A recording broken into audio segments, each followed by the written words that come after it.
progressive and sometimes fatal. It can, however, be arrested at some point, and recovery is then possible. I gotta tell you, man, I am fucking hyped today, man. Straight up. So anyway, let me tell you what's going on. Last week, I got hit up on TikTok, because I promote the channel through Instagram, YouTube, obviously YouTube, Facebook, Instagram, and the other way is TikTok. And I had a message, I went in and checked it one day last week, and there was a boy in there talking about he'd been watching this stuff, and he was wondering if I wouldn't mind traveling to his group and carry this message of recovery. And I was like, yeah, where's that at? And he was like, yeah, that's in Atlantic City. And I was like, shit, that's like an hour and a half, 2 hours away. But when it comes to carrying this message, I must give back what was so freely given to me. And I like taking road trips. So I got on the phone, hit up a couple of the boys. Anybody want to go? They were like, yeah. And then I was like, oh, but the meeting doesn't start till 10 o'clock at night. And they was like, damn, you should have said that first. But okay, I'll go. Anyway, that's what we about to do today. Got to go throw some cologne on, get in the car, go pick up the boys, and get this shit on. We going from Philly, basically. We're right outside of Philly to Atlantic City to carry this message of recovery. I'm gonna bring y'all along with it. Let's go.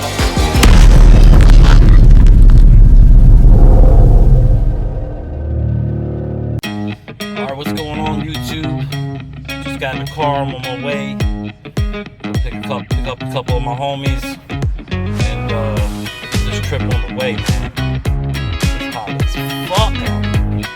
Shit. Let's see a little bit.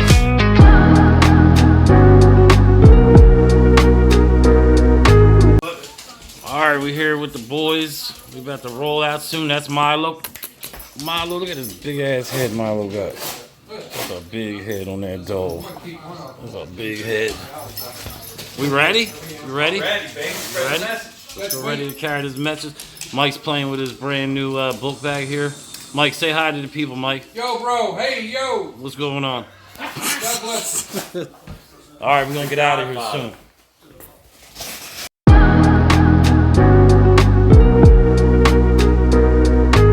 The essential part of any 12-step meeting is coffee. Gotta have caffeine, baby. We need to stop here first, right, Ed? Yes, sir. Gotta have caffeine. You gotta have caffeine. And there we go. There's the goods.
going on, YouTube? About 20 minutes out, right outside of Atlantic City where we're going. Carried this message of recovery. My man Ed over here. How you doing? That's Mike. Old balls. That's Matt right there. What's going on?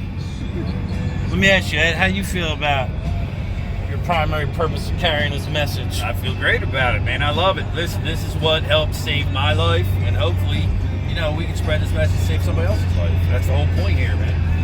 You gotta give it away to keep it, baby. Every man for himself. Matt, how you feel about carrying this message? Primary purpose. Man, this trip with you guys, I'm pretty excited about it because I had nothing to do tonight. Yeah. It's pretty boring, matter of fact. That's one thing, it talks about how our lives can become boring and monotonous. Yeah, but we can kid around, But we can play, yeah. That's the beauty. And that's the beauty, right? Ain't none of us on drugs and we all silly as fuck. I laugh more now than I've been clean. Yeah, I man. laugh all the time. All right, so I'll check back in a little bit as soon as we get there. Take it easy.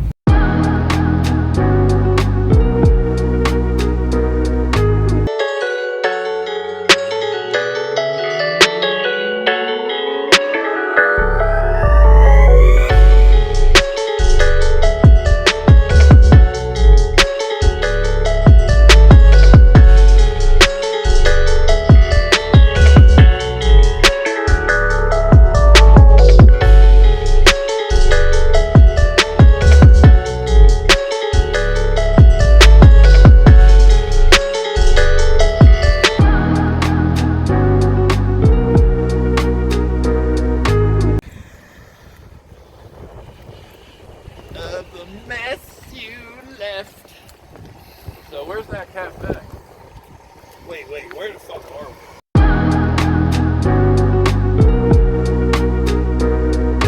All right, we down here, down the shore, right outside of Atlantic City. This is Venton, New Jersey. Did anybody push the button? Driven by a 12-year-old. We're gonna probably grab a little pizza or something over there, and then go carry this message. Daydream believer.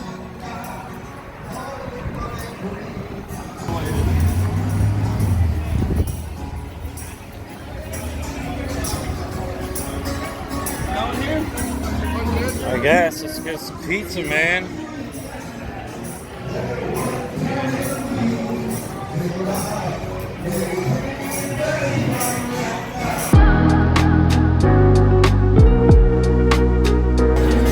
I just wanted to say I remember days where I had to get up, give money just to go get a fucking drug to put in my body.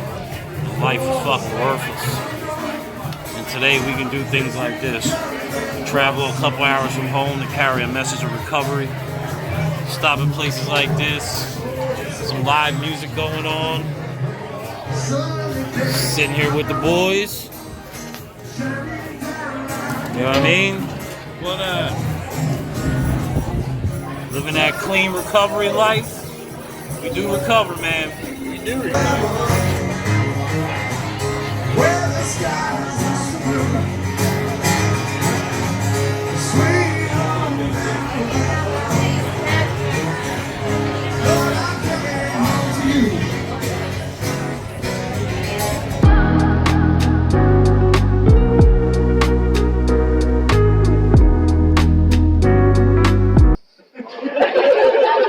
Just for today. So super weird, awkward. I met Brian on social media. It was really sweet.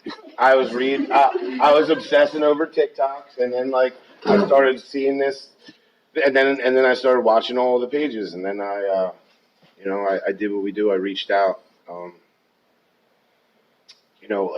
try my hardest to bring speakers that I would want to hear if it was me coming to the meeting and it wasn't me chairing the meeting, because I still have to sit here and fucking listen to you.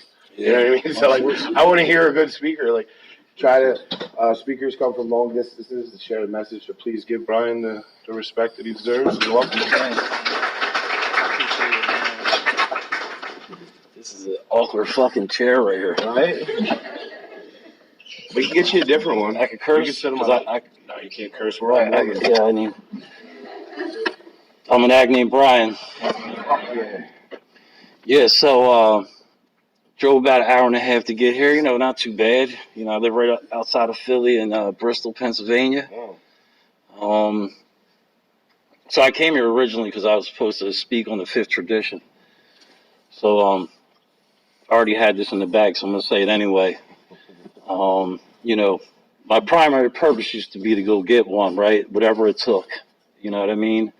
And today, my primary purpose absolutely is to carry this message of recovery. You know, I'm grateful every day for being clean.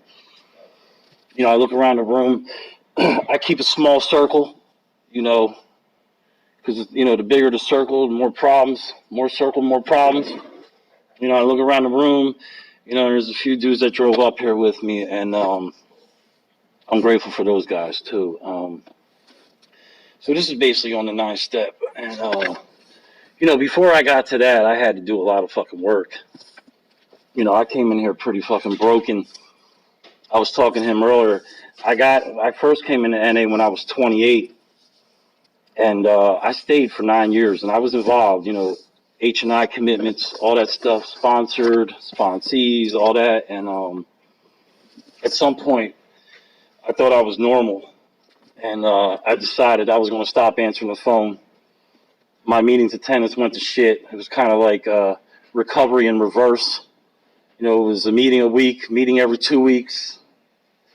And eventually it was like, you know, I think I've learned enough about my disease that I don't need this program anymore. And you guys just were fucking stupid and didn't learn enough. And that's how I looked at it. And, you know, it took me a year to use.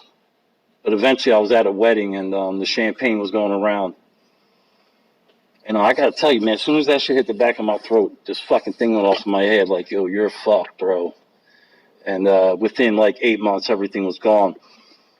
I went on this vicious-ass run, 5-year run where I lost my kids. I had DHS come to my house like Saturday night. Basically like, sir, you're way too high to raise these kids. And, you know, my sister had to step in because they were going to go to the fucking state and all this. It was crazy, man. And I like to share that so I remember where I was. And I remember my kids were living 2 blocks from my house. And all I had to do was stop using. And I couldn't stop. It was just like this. It's crazy how this disease overrides every fucking rational thing there is in this world. And so eventually I ended up in a crisis center and went to probably the worst fucking detox in the world. This place on 49th and Market in Philly. Kurt Bride. Oh no, I went to Mercy. Dude, you know, they're rumbling over ketchup packets and crazy shit. And you know, but you know what, man? It was like, yo, I'm gonna take all this on the chin because, you know, this is where you put yourself. You know, I tell like new people in my area and shit when they start bitching about the recovery house. Somebody ate my cornflakes. Like, motherfucker, you did this. Like, you're here. Take that shit on the chin. You know what I mean? This is the consequences of our actions. And because like, you know, it tells us, you know, we're not responsible for our disease, but we're responsible for our recovery. We are responsible for our actions. And even though, like, this is a great place to come in here and get clapped for, yeah, 6 months clean, 1 year, you know what I mean? We forgive you. But the bottom line is when you do shit like lose your kids to this disease, that's fucked up. And sitting here with over 6 years, I can still go down this rabbit hole of just wanting to jump off a roof because it still hasn't recovered. Unfortunately, we don't get back everything. You know what I mean? And my kids are older. And it's on this, like, you know, if they want to contact you, they will. So, you know, I deal with that shit. So I was coming in this time around with all that shit in me. And I was on this mission to find out why I used.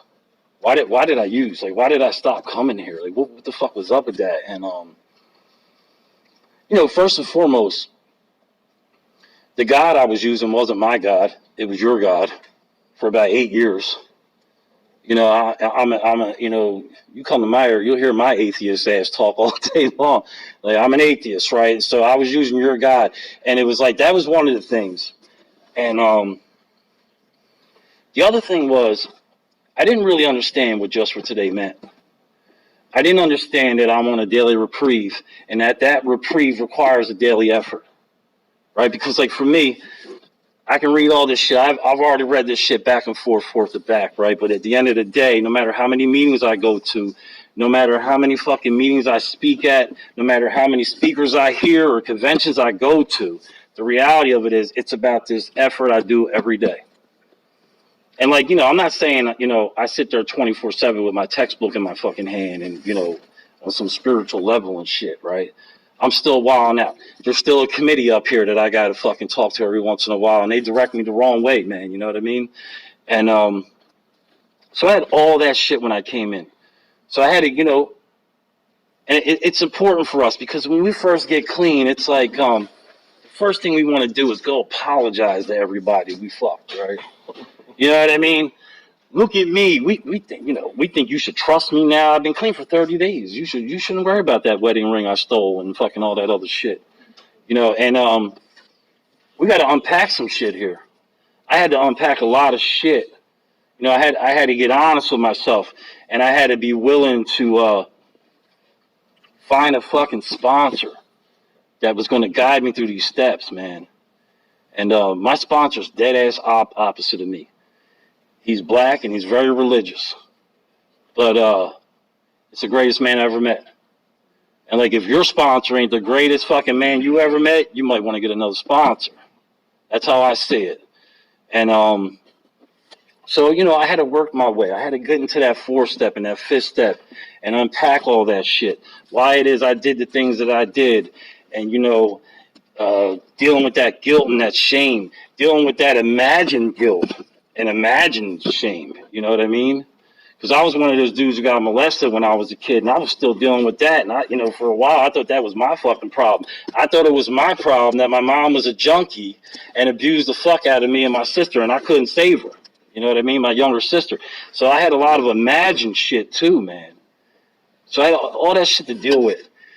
And then I went into the character defects thing and the shortcomings, and I'm very rebellious.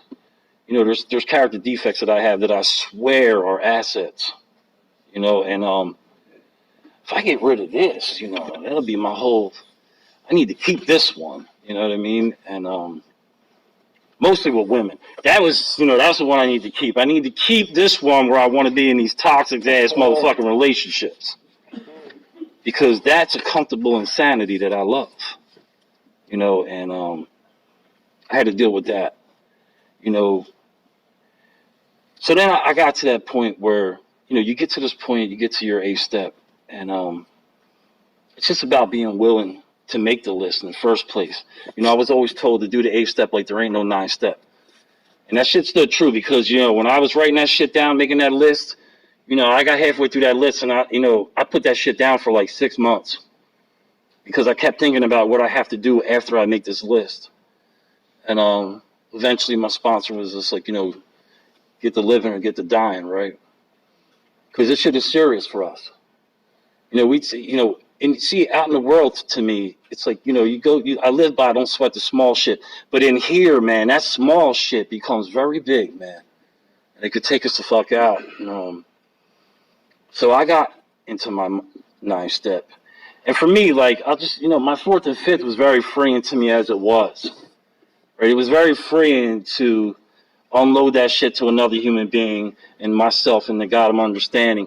And then when I got to this step, this was another level of freedom that was about to come. And I understood that there's people on this list that I'm going to go to and I'm going to apologize and they're going to tell me to go fuck myself. But I realized, like, you know what? Yeah, it's kind of for these people, but it's for me. You know what I mean? This shit is for me. Like, I need to undo all this fucking harm, man. And all I can do is apologize. And I did. I went down that list.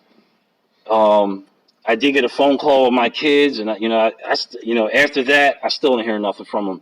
But that it is what it is, man. And So what I try to do today is, there was amends, like, for instance, you know, I'm in Jersey right now, I don't give a fuck. So I had an amends, like, you know, I robbed like 18 Dunkin' Donuts in Center City at nighttime, right? So my sponsor's like, you might not want to go tell Dunkin' Donuts you did that. So let's just, every time you go into Dunkin' Donuts, buy the person's shit behind you. You know, just shit like that. I had an amends to my mother. You know, my mother was a fucking straight, you know, she was me, bro. And I didn't know it at the time. You know, I didn't know she had the disease of addiction. I just thought she was a whacked-ass mom. But she was sick. And by the time I got clean and at that point where some of my ego had been lifted and I had become more understanding and not trying to be understood, you know what I mean? And that 6 and 7 step shit where I became humble and realized, you know what? Who the fuck am I to judge anyone? Because I'm as whacked as they come. So when I had to make that amends with my mom, it was like, you know, this weird shit I did where I wrote her a letter and then I lit it on fire. You know, I did this fucking whole ritual thing and shit. But, you know, that was how I had to make that amends. And, dude, I had to forgive myself, bro. That was a big thing. And, like, you know, like I said, I still have these moments, man, where I can just go down this fucking, I call it like this rabbit hole of death, you know, and that's when I turned to this process. So the 9 step provides a lot of freedom. And I just want to say this. I don't like to talk long, right? I'm one of them people, once I get up here, I like to hear other people share, because this is kind of the seat where you get to actually look at everybody when they talk back to you and shit, you know what I mean? And I get a lot out of that. What I'll say is this, because I don't know who's new in the room or who needs to hear it. You know, what I've learned is that I have a disease, right? I don't have this thing where I'm just this fucked up person and, you know, I just tend to do whack shit. It's like, no, like I have a disease. My brain has literally transformed over the years of the drugs and the dopamine being banged. Literally, my brain has transformed. You know, I've seen this one thing that I always like to bring up. You know, I remember, you know how, like, when you start out with one bag, you get high as fuck, and then it ain't enough. You need 2, 3, 4, right? And then we put this nice little cute word on it called tolerance. But what it actually is like our brain receptors creating new channels to filter that shit out, all that dopamine. And that's why we need more. So, like, my shit is literally changed. And that takes a long time. That takes a long time to heal.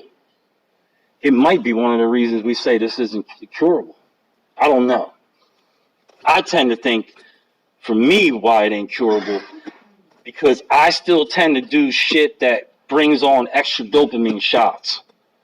You can find me in a casino every once in a while. You know, you can find me killing myself, putting tons of fucking excess food in my body through sex, whatever it is. I still look for that extra dopamine. You know, we all get that normal shit, like, you know, when you do a good job, maybe you get a promotion at work, and your brain gives you that little reward, like, yo, that was good, let's do it again. You know what I mean? But I want that extra shit still.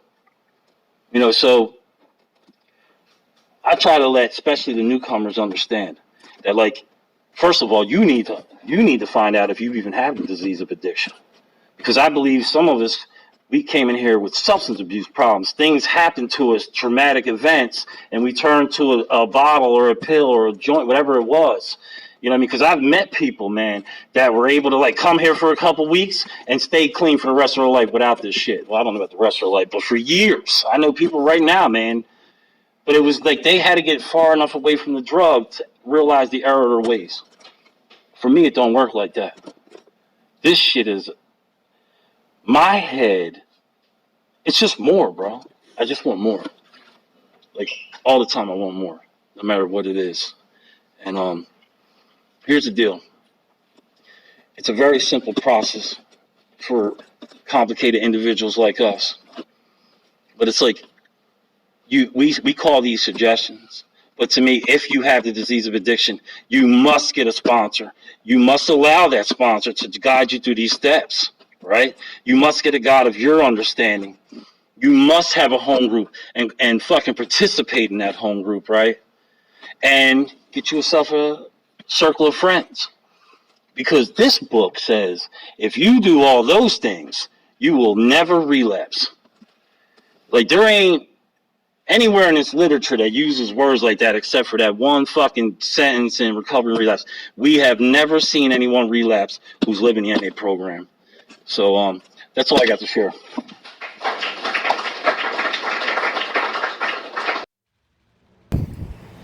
Just got out the meeting, about to drive home. A little 2-hour drive ahead of us. It's about 11:45, going on midnight.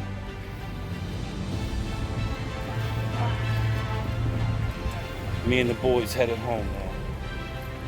I'll tell you what, man. If I'm recovered today, man,